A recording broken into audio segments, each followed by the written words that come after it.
எல்லாருக்கும் வணக்கம். கதைப்போமா with RJ. நம்மளோட சேனலில் வீரயுக நாயகன் வேல்பாரி சரித்திரத்தை நம்ம 20 நிமிஷமாக மொத்த புக்கையும் நம்ம கேட்டுட்டு இருக்கோம். நாங்கள் அடுத்த 20 நிமிஷத்தை இன்னைக்கு கேட்கலாம். படர் தாவரங்களின் மீது குத்துக்காலை பயன்படுத்தவும் பாதமறியா வேகம் கொண்டு ஓடவும் இணையற்ற பயிற்சி பெற வேண்டும். செத்தைகளும் சருகளும் கால்களை எளிதில் ஏமாற்றக்கூடியன. பாறைகளும் பாசைகளும் பாதத்தின் மீதான பகையை காலங்காலமாக வளர்த்து வருவன. கோரைகளின் வகைகளையும் புற்களின் குணங்களையும் பகுத்தறிய முடியாதவன் 10வது அடியில் மண்டியிட்டு விழுவான். தண்டிலும் இலையிலும் கணுவிலும் நஞ்சை வைக்காமல் உடலெங்கும் இருக்கும் சுனைகளின் நஞ்சை வைத்துள்ள செடி கொடிகளை அவற்றின் வாசனை வழியை கண்டறிந்து விலகத் தெரிந்தவன் மட்டுமே காட்டில் ஓடி இலக்கை அடைய முடியும். மூக்கின் மோப்ப ஆற்றலும் கண் பார்வையின் கூரிய கவனிப்பும் கால்களை இறகுகள் போல வீசி எறியும் பயிற்சியும் கொண்ட ஒருவனால் தான் காட்டை ஓடி கடக்க முடியும். வேட்டை விலங்குகளின் 4 கால் பாய்ச்சலுக்கு தப்பித்து தான் மனிதன் பரம நாட்டில் வாழ்ந்து கொண்டிருக்கிறான். எனவே அதனுடைய 4 கால் வேகத்தையும் மிஞ்சுவதாக மனித கால்கள் வளம் பெற்றுள்ளன. தேக்கனின் கால்கள் அதனையும் மிஞ்சி ஓடிக்கொண்டிருந்தது. பொழுது மறைந்து நிலவின் ஒளி படர தொடங்கியது. தேக்கனின் ஓட்டத்தை எப்படியாவது நெருங்கிவிட வேண்டும் என்று ஆத்திரம் கொண்டு பின்தொடர்ந்தான் கீதானி.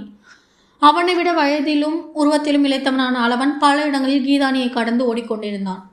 நேரம் கூட கூட தேக்கனின் வேகம் கூடிக்கொண்டிருந்தது. அவனது மனதில் கேள்விகள் அடுக்கடுக்காக மேலிருந்து கொண்டிருந்தன. கீதானி மரப்புதருக்குள் இருந்து வந்து அவர்கள் வெளியேறிவிட்டார்கள் என்று சொன்ன பொழுதுக்கும் அவர்கள் சிற்றாற்றை கடக்கும் நேரத்திற்கும் இடையுள்ள நேரத்தை கணக்கிட்ட பொழுது மனம் முதல் அதிர்ச்சி அடைந்தது. இவ்வளவு குறுகிய நேரத்தில் அவ்வளவு தொலைவு எப்படி போயிருக்க முடியும் என்று வியந்தான். அவர்களின் வேகம் பிடிபடத் தொடங்கியது. அது வழக்கமான வேகம் அல்ல என்று மனம் கணித்தது. ஓடிக்கொண்டே கேட்டான், அந்த கூடையில் என்ன கொண்டு போகிறார்கள்?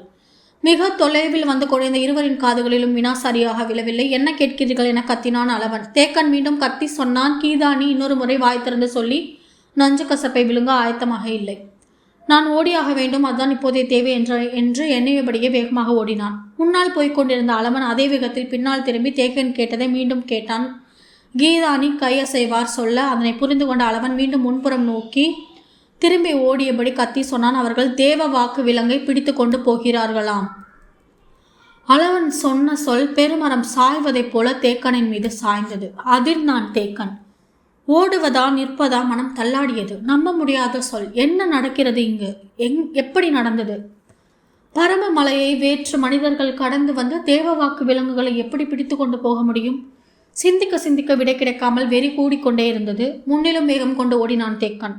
அவனுக்கு பின்னால் வெகு தொலைவில் அளவன் வந்து கொண்டிருந்தான். புதர் கடந்து அடர் மரங்களுக்குள் நுழைந்தான் தேக்கன். அவனை இனி கண்ணில் பார்க்க இயலாது. குறிப்பின் அடிப்படையில் தான் போக முடியும். எனவே அடுத்ததாக வந்து கொண்டிருந்த அளவன் ஓட்டத்தின் வேகத்தை குறைத்தான்.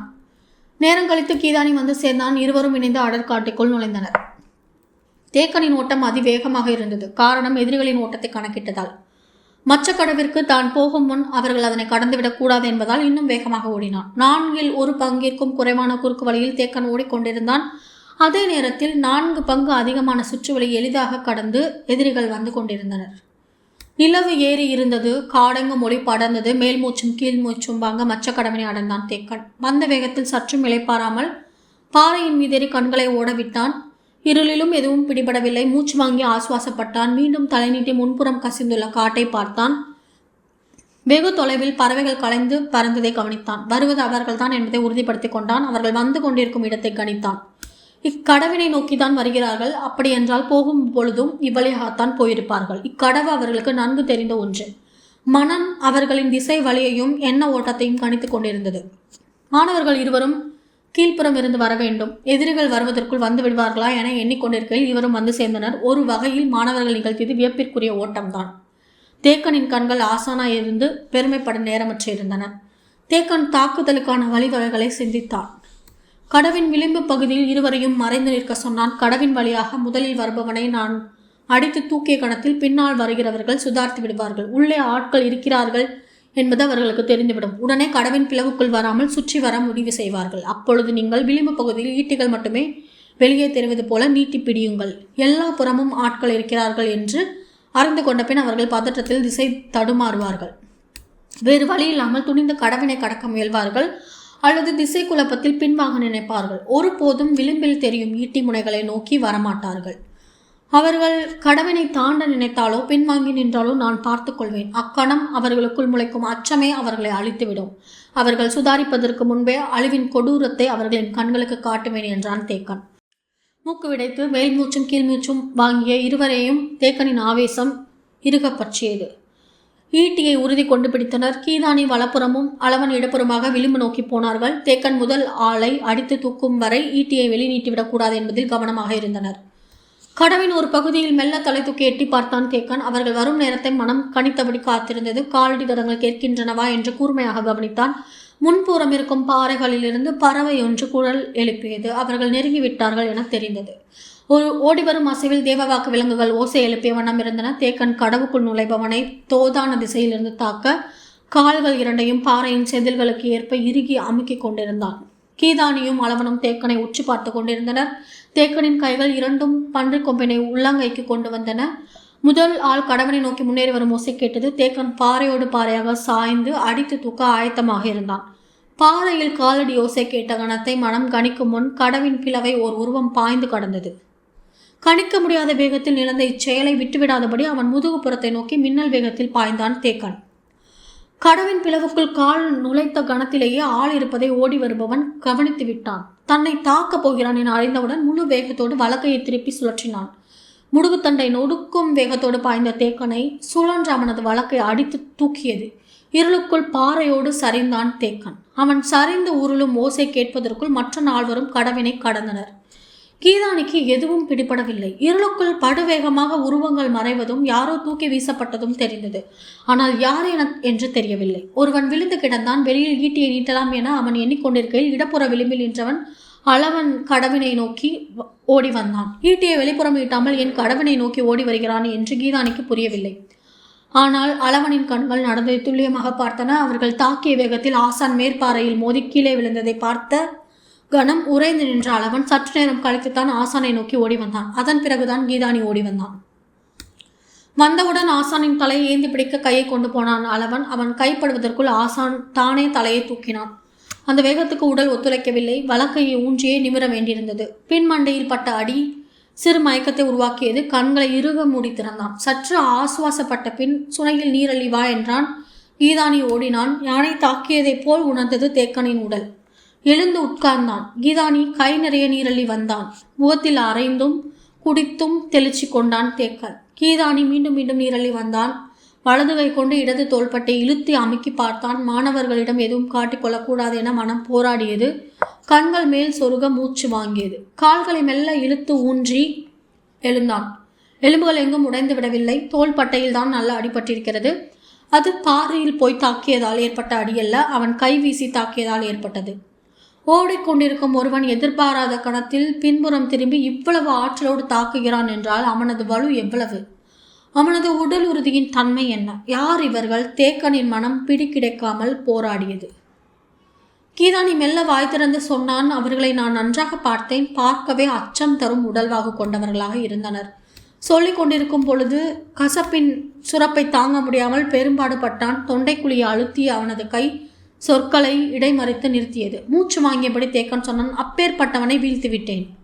கீதானியும் அளவனும் ஒருவரை ஒருவர் பார்த்து கொண்டனர். தேக்கன் என்ன சொல்கிறான் என்று புரியவில்லை. தேக்கன் மீண்டும் சொன்னான், அவனது ஓட்டத்தின் வேகத்தை நான் தவறாக கவனித்து விட்டேன். நான் நினைத்ததை விட 2 மடங்கு வேகம் கொண்டிருந்தான். ஆனாலும் தப்பி செல்ல விடாமல் பாய்ந்து அடித்தேன். துல்லியமாக அவனது பின்காலத்து நரம்பை அடித்து விட்டேன். அது அருந்து விட்டதை எனது உள்ளங்கை நன்கு உணர்ந்தது.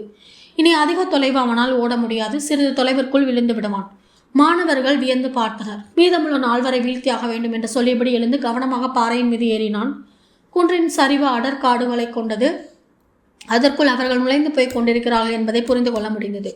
தேக்கன் பாறையை விட்டு கீழ் இறங்கினான். நீங்கள் வந்த வழியே திரும்பி போங்கள். முடிநாகன் மற்றவர்களை அழைத்து கொண்டு எதிரே வந்து கொண்டிருப்பான். கவனமாக இங்கே அழைத்து வாருங்கள். வேகமாக ஓடுங்கள் என்றான்.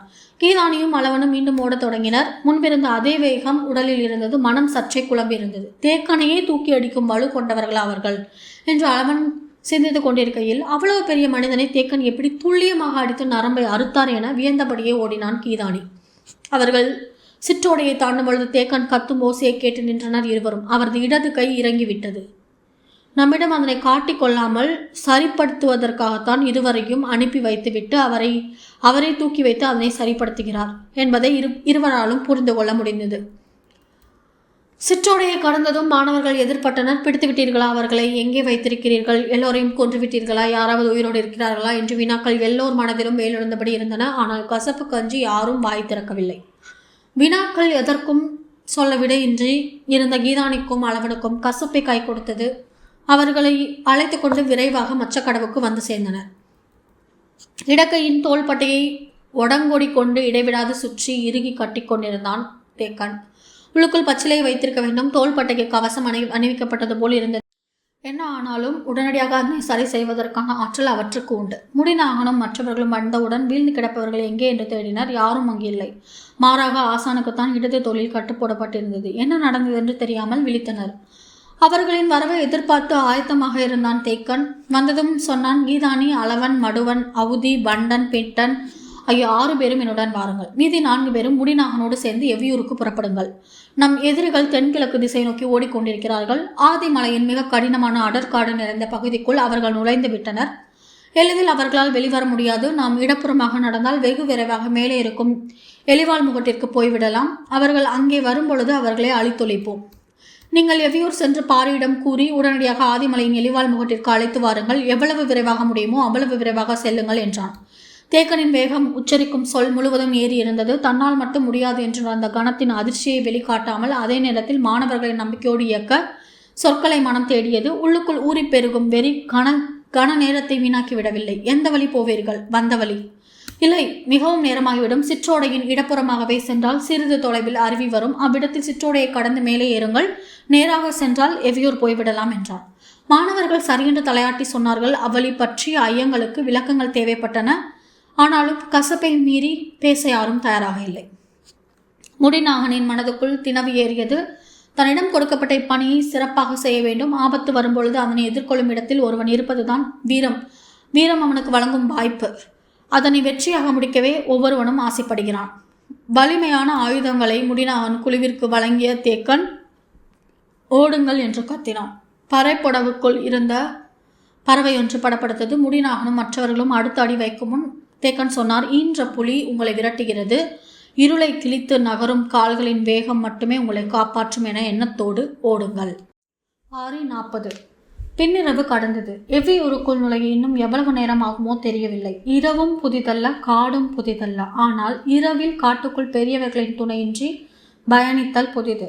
காட்டில் கண்களை கட்டி விளையாடும் பேராபத்து நிலத்தில் இருக்கிறது. அந்த நிலத்தின் வாகும் வடிவும் தெரியாமல் நடப்பது மீள முடியாத ஆபத்தை அடுத்த அடியில் நமக்கு தந்து முடிக்கும். முடிநாகன் அச்சமின்றி வழிநடத்தி சென்றான். குறுங்கட்டிக்கும் இந்த பகுதி காட்டை பற்றி நன்கு தெரியும். அவன் பெரிய கிழவியோடு சேர்ந்து 2 மாதங்களுக்கு முன் இந்த காடு முழுவதும் அலைந்து திரிந்தான்.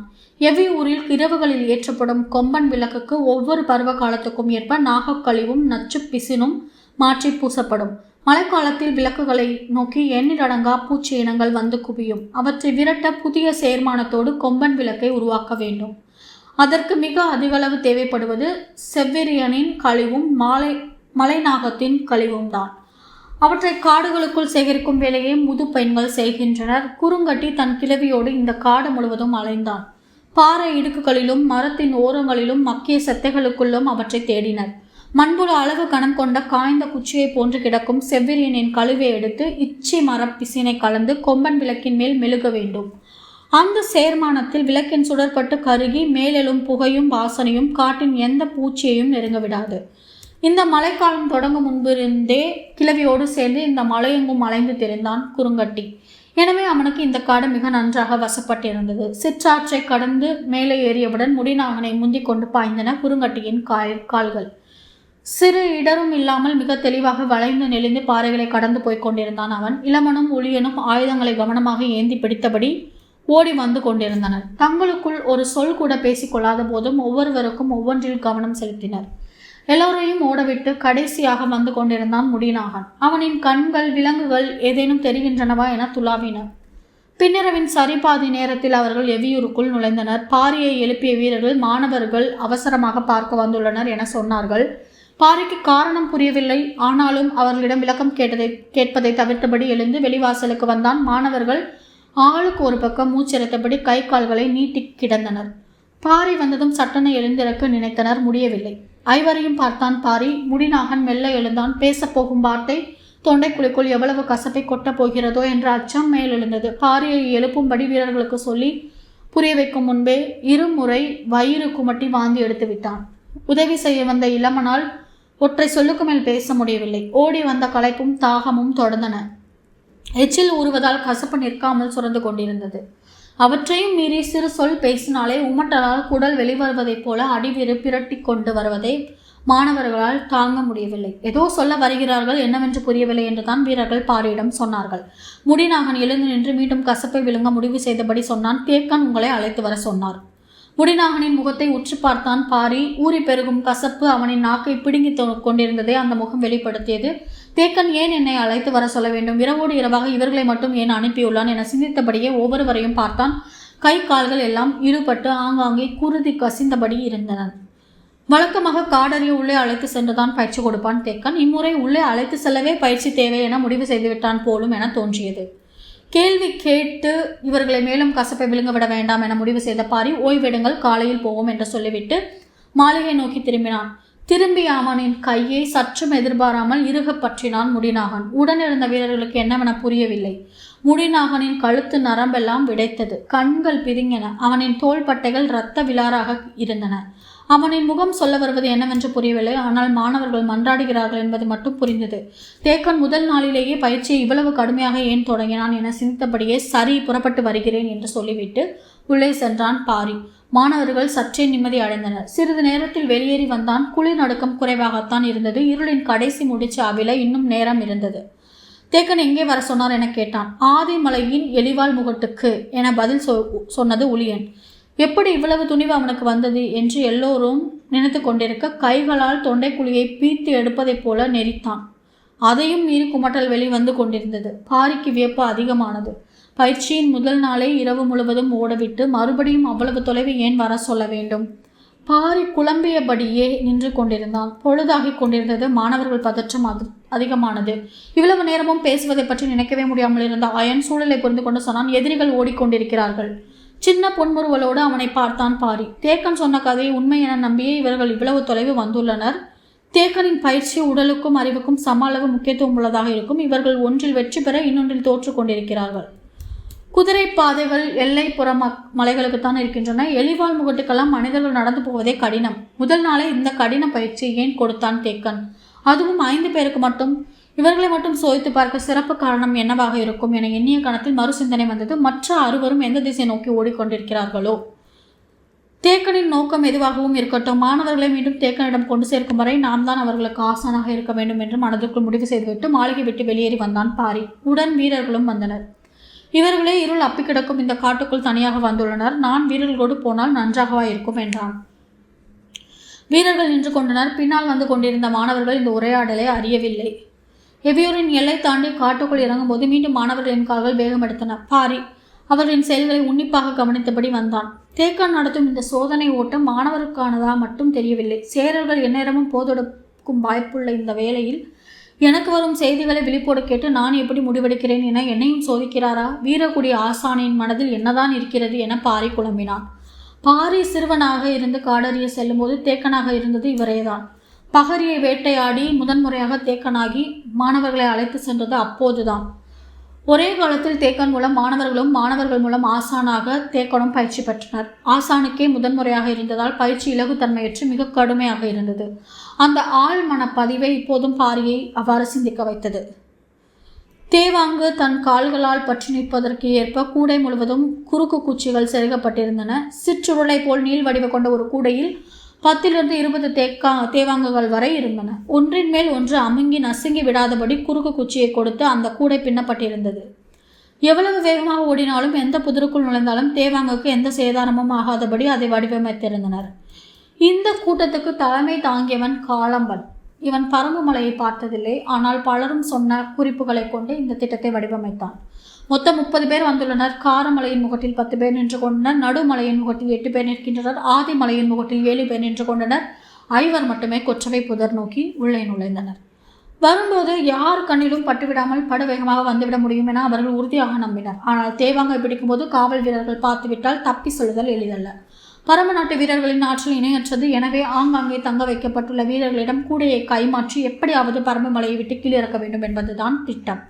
அவர்கள் எதிர்பார்த்ததைப் போலவே கொற்றவையின் கூத்துக்களத்துக்கு வந்தடைவது வரை யார் கண்ணிலும் படவில்லை. காவல் வீரர்கள் இல்லாதது அவர்களின் வேலையை மேலும் எளிதாக்கியது. தேவாங்கை பிடிக்க மூங்கில் குச்சியை வெட்டி முனையில் தோற்பை போன்று சுருக்கு துணியை செருகினர். நீர்க்குச்சிகளை கொண்டு மிக விரைவாக அவற்றை பிடித்தனர். ஆனால் எதிர்பாராத விதமான சிறுவர்களை அழைத்து கொண்டு கிழவன் ஒருவன் வந்து நின்றதை அவர்கள் கூட்டத்தில் ஒருவன் பார்த்தான். சிறிது நேரத்தில் அந்த சிறுவர்கள் கூட்டம் போய்விட்டது. பிறகு எப்படி மீண்டும் வந்து கடவின் பின்னால் இருந்து தாக்குதல் தொடுத்தார்கள் என்பதுதான் காளம்மனுக்கு புரியவில்லை. அவன்தான் முன்னால் ஓடிக்கொண்டிருந்தான். தங்களை எப்படி அவர்கள் கண்டறிந்தார்கள் என சிந்தித்தபடியே அவன் ஓடினான். இருளுக்குள் எளிதில் நுழைய முடியாத அடற்காட்டுக்குள் அவர்கள் நுழைந்து விட்டதால் விரைவாக முன்னகர முடியவில்லை.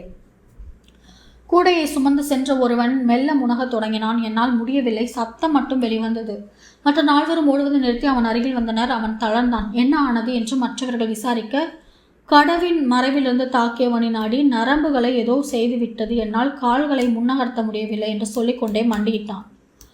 காளம்மன் அவனை தாங்கி பிடித்தான். மற்றவர்கள் அவன் முதுகில் இருந்து கூடையை கலற்றினார்கள். நாங்கள் தோள்களில் தாங்களாக உன்னை தூக்கி கொண்டு போய் விடுகிறோம், கவலைப்படாதே என்றனர். இருவர் அவனின் கைகளை தங்களின் தோள்கள் மீது போட்டபடி அவன் நடந்து வர உதவி செய்தனர். பொழுது விடிந்து கொண்டிருந்தது. கதிரவன் கண்ணில் படவில்லை. ஆனால் காடு முழுவதும் ஒளி ஊடுருவிக் கொண்டிருந்தது. தேக்கன் அடற்காட்டுக்குள் போகாமல் வேறு பாதையை தேர்ந்தெடுத்து போனான். அது சற்று அதிக தொலைவுதான். ஆனால் அந்த அடற்காட்டை கடப்பதற்கான நேரத்தில் பாதி நேரமே ஆகும். மாணவர்கள் களைத்து போயினர். ஆனாலும் நாம் சென்று விடலாம் என்ற நம்பிக்கையோடு போய்க் கொண்டிருந்தனர். சரியான நேரத்துக்குள் பாரி வந்து சேர்ந்தால் மீதமுள்ள நால்வரையும் எலிவான் முகட்டிலேயே வெட்டி சாய்க்கலாம் என்ற வெறி ஏறிக்கொண்டிருந்தது. மாணவர்கள் என்ன சொல்லி பாரியை அழைப்பார்கள்? அங்கே கேட்கப்படும் கேள்விக்கு இவர்கள் கசப்பை விழுங்கி பதில் சொல்லியிருப்பார்களா? என்ன சொல்ல வேண்டும் என்பதை நான் சொல்லி அனுப்பியிருக்கலாமே என தோன்றியது. இந்த எண்ணங்களோடு ஓடிக்கொண்டிருந்த தேக்கனுக்கு சிற்றாற்றின் வலது கரையில் சுண்டா பூனை ஒன்று இருப்பதாக 2 நாட்களுக்கு முன் வீரன் ஒருவன் சொன்னது சட்டென நினைவுக்கு வந்தது. நாம் அதை இவர்களிடம் சொல்லாமல் அனுப்பிவிட்டோமே, தீங்கு ஏதும் எழுந்திருக்குமோ என்று எண்ணிய கணத்தில் பதற்றம் கூடியது. மாணவர்கள் பாரியுடன் சிற்றாற்றை கடந்தனர். நேற்று மாலை ஓடத் தொடங்கிய அவர்கள் இன்னும் நின்றபாடில்லை. தேக்கன் சொல்லி அனுப்பிய சொல் அவர்களை நிற்க விடாமல் துரத்தியது.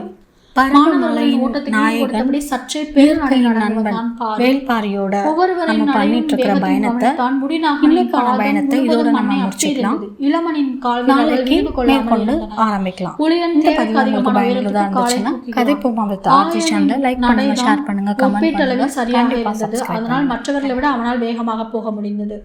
கால்களில் ஒவ்வொருவருக்கும் இருக்கும் பிரச்சனையை சொன்ன பாரி காட்டு விலங்குகள் ஒவ்வொன்றையும் நடையை பற்றியும் கால அமைப்பு பற்றியும் விளக்க தொடங்கினான். அவற்றின் வேகத்துக்கும் பாதத்தை அவை பயன்படுத்தும் உத்திக்கும் உள்ள உறவை அவன் விளக்கி சொல்லும்போது மாணவர்கள் சற்றே எரிச்சலோடு அதை கேட்டு நடந்தனர். எவ்வளவு முறை சொற்களாலும் சைகையாலும் சொல்லியும் பாரியை விட முன்னால் ஓடிவிட முடியவில்லை. களைத்து போன தங்களின் ஓட்டத்துக்கு ஈடு கொடுத்தே வருகிறான் என்ற கோபம் எல்லோருக்கும் இருந்தது. என்ன செய்வது என தெரியவில்லை. இந்நிலையில்தான் பாரியின் கண்களுக்கு அந்த சுருள்வாள் தெரிந்தது. தலையை சாய்த்து உற்று பார்த்தான். புற்களுக்குள்ளே தடித்த செங்காவி நிற சுருள் தனித்து தெரிந்தது. அவனின் ஐயம் உறுதியானது. அவனை அறியாமலே கால்கள் நின்றன. சின்னதாக ஒலி எழுப்பி மாணவர்களை நிற்க சொன்னான். யாரும் அதை காதில் வாங்கிக் கொள்ளவில்லை. தளர்ந்தபடி நடந்தனர். சற்றே சத்தமாக சொன்னான், அங்கே நிற்பது சுண்டா பூனை, அப்படியே நில்லுங்கள். சுண்டா பூனையின் வால் மேல் நோக்கி சுருண்டுதான் இருக்கும், ஒருபோதும் கீழே தொங்காது. அதன் பற்கள் பன்றியின் பற்களை போன்றது. கடவாயிலிருந்து உதடு பிளந்து மேல் நீண்டிருக்கும். மனிதனை அதன் முகம் உரசி போனாலே வாள் கொண்டு சீவி போனதை போல் ஆகிவிடும். அது நீளத்திலும் உயரத்திலும் புலியை விட சற்றே குறைவு. ஆனால் வேகமும் தாக்கும் திறனும் புலியை விட அதிகம். சுண்டா பூனையை கண்டால் புலி ஒதுங்கி போகும் என்பார்கள். மனிதர்கள் இதை பார்த்துவிட்டால் அப்படியே நின்றுவிட வேண்டும். அது சில மணி நேரம் பக்கத்தில் வந்து முகர்ந்து பார்த்துவிட்டு போகும்.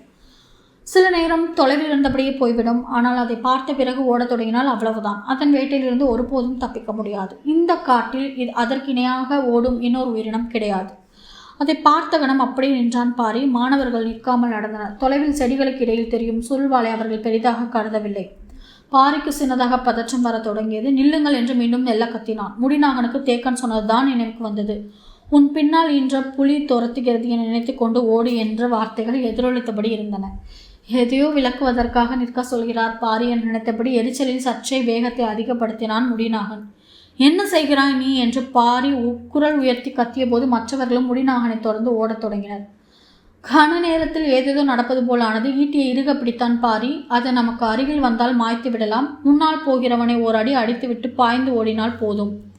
முதுகு கறி எதுவும் மிஞ்சாது. ஏன் இவர்கள் நாம் சொல்வதை கேட்க மறுக்கின்றனர் என்று அவன் நினைத்து கொண்டிருக்கும் போது மாணவர்களின் எண்ணம் வேறொன்றாக இருந்தது. பதறி ஓட வேண்டிய நேரத்தில் நிற்க சொல்லி கத்தும் பாரியின் சொல்லை மறுப்பதன் மூலம் தங்களின் கோபத்தை வெளிக்காட்டினர். அது இவர்களை நோக்கி வரத் தொடங்கியது. நாம் எவ்வளவு போராடினாலும் அதனுடைய ஒரு அடி எவன் மீதாவது பட்டால் போதும், அவன் சாவதை தவிர வேறு வழி இல்லை என பாரியை பதற்றம் சூழ்ந்தது. கன நேரத்தில் பாய்ந்து முன்னால் போன பாரி முடிநாகனின் கழுத்தை பிடித்து இழுத்து விட்டான். அவன் பின்னால் சாய்ந்த வேகத்தில் 4 மாணவர்களும் மிரண்டு நின்றனர். வீரர்களை ஓங்கியபடி அமைதியாய் நில்லுங்கள், அவர்கள் அப்படியே நின்றனர். சுண்டா பூனையும் சிறிது நேரம் தொலைவில் இருந்தபடியே பார்த்தது. பின்னர் வேறு பக்கம் சென்று மறைந்தது. அது போனதை உறுதிப்படுத்தி கொண்ட பிறகு சொல்லத் தொடங்கினான் பாரி. சுண்டா பூனையை பற்றி கேள்விப்பட்டிராத அவர்களுக்கு அதன் தன்மையை விளக்கினான். அவர்கள் அதை கவனித்தது போல் தெரியவில்லை. அவர்களின் கவனம் முழுவதும் ஆசானிடம் இருந்தது. பாரியின் மனதில் சின்னதாக வருத்தம் எழுந்தது. மாணவர்களை இழுத்து நிறுத்த வேண்டியதாகிவிட்டது என நினைத்து கொண்டே அவர்களோடு சேர்ந்து பேசியபடி ஓடினான். கண்ணில் படும் ஒவ்வொன்றை பற்றியும் சொல்லிக்கொண்டே வந்தான். எங்களால் வேகமாக ஓட முடியவில்லை, நீங்களாவது முன்னால் போகுங்கள் என்று முடிநாகன் அரைகுறை வார்த்தைகளிலும் கையசைவிலும் சொல்லி பார்த்தான். ஆனால் பாரி அதை பொருட்படுத்தவில்லை. மாணவர்களுக்கு சொல்லித் தருவதிலே கவனமாக இருந்தான். ஏதோ ஒரு வகையில் தேக்கான் தனக்கு வைக்கும் சோதனையாக அவன் மனதில் பதிந்தது. மலையின் மேற்கு பக்க காட்டுக்குள் கடந்த மாதம் முழுவதும் அலைந்தோம். கீழ்த்திசையின் உள்காடுகளுக்குள் நான் வந்து நீண்ட காலமாகிவிட்டது. சேரனோடு போர் தொடங்கிவிட்டால் மேற்கு பக்கம் இருந்து நம் கவனம் திசை திரும்ப நெடுங்காலமாகிவிடும். எனவே கீழ்த்திசை காட்டின் இன்ன இடுக்குகளுக்குள் அலைந்து திரிவது அவசியம் என தேக்கன் கருதி இருக்கலாம். மாணவர்களுக்கு கற்றுக் கொடுக்கும் வாய்ப்பாகவும் இது அமையும் என கருதியிருப்பார் என்று நினைத்து கொண்டான் பாரி. இதோட பரம்பு மலையின் நாயகன், இயற்கையின் நண்பன் வேல்பாரியோட நம்ம பண்ணிகிட்ருக்கிற பயணத்தை, இன்றைக்கான பயணத்தை இதோடு நம்ம முடிச்சுக்கலாம். நாளைக்கு மேற்கொண்டு ஆரம்பிக்கலாம். இந்த பதிவு உங்களுக்கு பயனுள்ளதாக இருந்துச்சுன்னா கதைப்போமா வித் ஆர்ஜி சேனலை லைக் பண்ணுங்கள், ஷேர் பண்ணுங்கள், கமெண்ட் பண்ணுங்கள், கண்டிப்பாக சப்ஸ்கிரைப் பண்ணுங்கள். தேங்க்யூ.